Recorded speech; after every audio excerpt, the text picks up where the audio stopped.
Bonjour à tous, ravi de vous retrouver pour ce nouveau JT. Nous sommes le jeudi 8 juin 2017 et voici votre actualité. Le premier tour des législatives, c'est dimanche et les candidats poursuivent leur campagne en Savoie et en Haute-Savoie. Sauf que vous le verrez, tout ne se passe pas vraiment comme prévu en Haute-Savoie. Les élections pourraient être annulées ou reportées. L'un des candidats de la 5e circonscription a réagi à cette annonce. Nous irons à sa rencontre. Et puis le chantier du CEVA a passé un cap important ce matin en Suisse. Le percement du tunnel de Champel s'est achevé aux alentours de 11 h. Un moment fort pour les ouvriers que nous découvrirons grâce à Sébastien Germain et Claire Chabal. On parle politique pour débuter ce journal. Vous le savez, dans quelques jours aura lieu le premier tour des législatives. Vous pourrez alors choisir le député qui vous représentera à l'Assemblée nationale pour une durée de 5 ans. Selon la procédure, la préfecture du département concerné envoie à chaque citoyen des enveloppes de propagande électorale. Sauf qu'en Haute-Savoie, certains candidats et électeurs ont remarqué qu'il manquait des professions de foi ou des bulletins de vote dans les enveloppes. Un scandale, selon les candidats, qui n'exclut pas un éventuel recours puisqu'il s'agit d'un motif qui pourrait aboutir à l'annulation de l'élection. La préfecture de la Haute-Savoie fait savoir qu'à quelques jours du premier scrutin, il n'était pas possible de faire parvenir de nouvelles enveloppes aux habitants haut-savoyards. Vous pouvez donc aller consulter les professions de foi sur le site internet du gouvernement. L'adresse s'affiche juste en bas de l'écran. Une proposition qui ne manque pas de faire réagir les candidats, dont Louis Polaise, représentant de Debout la France sur la 5e circonscription de la Haute-Savoie. Il a ainsi souligné que la propagande numérique ne concerne que 5 % du corps électoral constitué. Louis Polaise est donc l'un des candidats touchés par ce dysfonctionnement. Mais c'est avant tout un candidat atypique. Âgé de 53 ans, il est non-voyant depuis son adolescence, mais cela ne l'a pas empêché de devenir juriste, puis conseiller du gouvernement sous Jacques Chirac. Aujourd'hui, entre Lausanne et Évian, il a décidé de se lancer dans l'aventure politique à nouveau. Emmanuel Jaude était aujourd'hui à ses côtés. À 53 ans, Louis Polaise s'est fait investir par le parti Debout la France pour ses élections législatives sur la 5e circonscription de Haute-Savoie. Un engagement politique qui lui a paru naturel et lui tenait à cœur depuis déjà quelque temps. J'ai grandi en politique, j'ai été militant associatif, représentant interministériel, conseiller à l'Élysée pour les questions de solidarité et de handicap auprès de Jacques Chirac. Et puis, après, j'ai fait un long break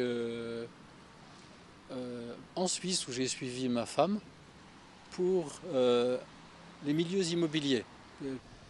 Et de là, j'ai eu envie aussi, avec ce magnifique lac, d'être un peu l'homme des deux rives, puisque j'ai vécu ici plusieurs années à temps plein. J'y suis toujours de temps en temps, bien sûr. Et j'ai senti aussi l'urgence écologique pour mes petits-enfants. Aveugle depuis un accident à l'adolescence, Louis Polaise sait ce qu'il veut. Par sa candidature, il espère bien pouvoir se rendre utile et collaborer à l'établissement de nouvelles lois, notamment dans le secteur de l'accessibilité et de l'accès au logement pour tous. Ma formation est une formation de juriste. Et la loi, pour moi, c'est tout. Si vous avez été promoteur de telle loi et si vous avez réussi à ce que ces propositions de loi se concrétisent, moi, ça vaut tous les anxiolytiques de la terre. Souhaitant repasser de façon pérenne du côté français du lac Léman, Louis Polaise reste serein par rapport au scrutin. Et c'est avec philosophie qu'il préfère aborder la date fatidique. Je préfère défendre mon point de vue, faire le score que je ferai, le meilleur possible. Et de toute façon, c'est le début de ma quête. Je vous le disais en titre, le chantier du CEVA a encore passé un cap. Le tunnel de Champel est achevé et enfin percé. Il aura fallu 3 ans pour creuser cette galerie longue de 1630 mètres. Il s'agit de la ligne qui reliera Cornavin à Annemasse. Un moment fort et une belle récompense pour la centaine d'ouvriers qui a travaillé pas moins de 300 000 heures sur ce chantier. Sébastien Germain et Claire Chabal ont assisté à cet instant symbolique. Cette fois-ci, c'est sûr et certain. Après 47 mois de dur labeur, le tunnel de Champel est enfin percé dans sa totalité. 1630 mètres reliant la gare des Eaux Vives au pont de l'Arvaca-Rouge. Une opération qui marque surtout la fin du creusement des 10 km souterrains du CEVA. Il s'agit donc là d'une avancée ô combien importante pour cet immense chantier. Une étape, un point derrière nous, quelques points à venir. C'est 90% des travaux réalisés, c'est le deuxième tunnel creusé, c'est 5 gares. Donc oui, énormément de travail déjà accompli. Donc voilà, beaucoup de soulagement parce que le gros œuvre génie civil maintenant est quasiment terminé. C'est un peu quand même émouvant, je pense, parce qu'on voit le travail au fur et à mesure et on se rend compte que c'est fini. C'est vraiment comme une fourmi, un travail petit à petit. Et de voir tout ça, ça fait plaisir, c'est émouvant. Ce tunnel de Champel aura donné beaucoup de fil à retordre aux ouvriers et aux autorités en comparaison au percement du tunnel de Pinchat. C'est donc avec une très grande satisfaction qu'a été accueilli ce jeudi matin ce dernier coup de marteau-piqueur. C'est un des gros problèmes de ce chantier, c'était de savoir si je dirais, tout allait tenir le coup au niveau des baisses de niveau et autres. C'était un gros challenge pour ceux qui ont travaillé à l'intérieur. Il y a des recours à trier. J'espère qu'on ne prendra pas de retard sur ce chantier. Et tout le monde s'affaire à pacifier, je dirais, un petit peu les différends qui règnent encore sur le chantier. Mais on a bon espoir que le bon sens l'emporte, qu'on puisse arriver à fin 2019 à avoir ce fameux Léman Express pour toute la région. Doucement mais sûrement, le tracé du futur Léman Express commence à prendre forme. Mais si le tunnel de Champel est totalement creusé, il reste encore bien d'autres ouvrages. Les prochaines grosses étapes pour nous, c'est bien entendu le pont de la Jonction qu'on est en train maintenant d'achever. On est en train de faire la deuxième voie. La première voie a été faite l'année dernière. La gare de Lancy-Pont-Rouge, puisque celle-ci sera la première mise en service à la fin de l'année. Et ça, c'est vraiment le prochain jalon important pour nous. Ce projet d'envergure est donc dans les clous pour une livraison en temps et en heure. Sachez que les 23 et 24 septembre prochains, des journées portes ouvertes sont prévues sur tous les sites et chantiers du CEVA. Suite et fin de la série de la rédaction, on se rend à Annecy où Sébastien Germain est allé à la rencontre de la brigade environnement. Chaque jour, ces policiers municipaux veillent au bon fonctionnement des rives du lac. Reportage. Postés sur leur gyropode, les agents de la brigade environnement ne passent pas inaperçus sur les bords du lac d'Annecy.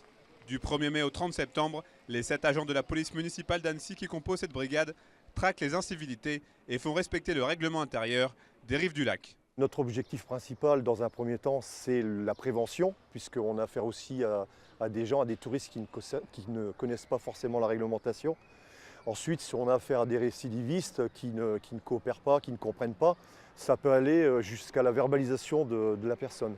Ça arrive rarement, puisqu'en général, à 90%, les gens coopèrent. Bonjour, la brigade environnement. Donc, il faut savoir que dans ce parc public, vous êtes obligé d'avoir une tenue décente. On va vous demander de vous rhabiller. Vous avez le droit de vous promener tranquillement comme tout le monde. Par contre, vous évitez de rouler à vélo dans les pelouses aussi, puisque c'est entretenu par les gens de la ville.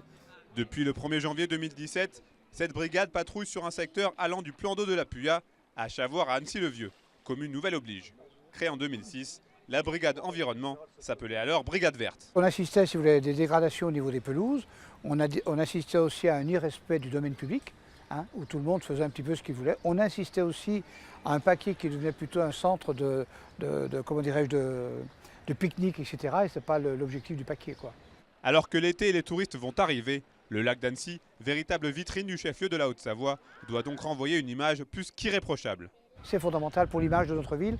L'image de notre ville, c'est son environnement, la nature et la propreté, c'est l'image touristique également. Il y a aussi les manifestations, on espère que tout se passe bien, vu les circonstances.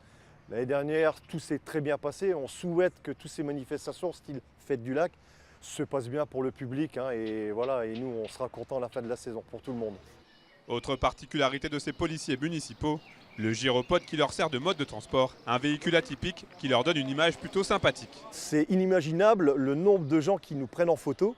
Ça a un aspect très positif à l'égard de la population. Et en règle générale, les gens nous accostent, discutent, c'est pas mal vos engins. C'est un outil qui passe très bien vis-à-vis de la population, oui, ça c'est sûr. Si vous ne souhaitez pas avoir affaire aux agents de la brigade environnement, n'oubliez pas qu'il est interdit d'être torse nu ou en maillot de bain, de laisser son chien errant ou encore de se baigner sur les rives du lac d'Annecy, en dehors des plages aménagées. On parle sport. Pour aller à la fin de ce journal, Christophe Lemaître fait sa rentrée ce soir en Ligue de Diamant sur 200 mètres. C'est la 7e fois que les Savoyards disputent cette compétition. L'année dernière à Rome, l'Aixois avait bouclé son 200 mètres en 20 secondes et 27 centièmes. On le voit sur ces images qui datent de septembre 2016. Il rentrait tout juste des Jeux Olympiques de Rio où il avait décroché la médaille de bronze sur 200 mètres. C'est la fin de votre journal. Merci à vous de l'avoir suivi. Tout de suite, retrouvez Solidarité, votre magazine consacré aux initiatives solidaires. Il est proposé par Fanny de Buisson et Jean-Paul Crespi. Retrouvez tous nos programmes sur notre site internet 8montblanc.fr. Passez une belle soirée, à bientôt.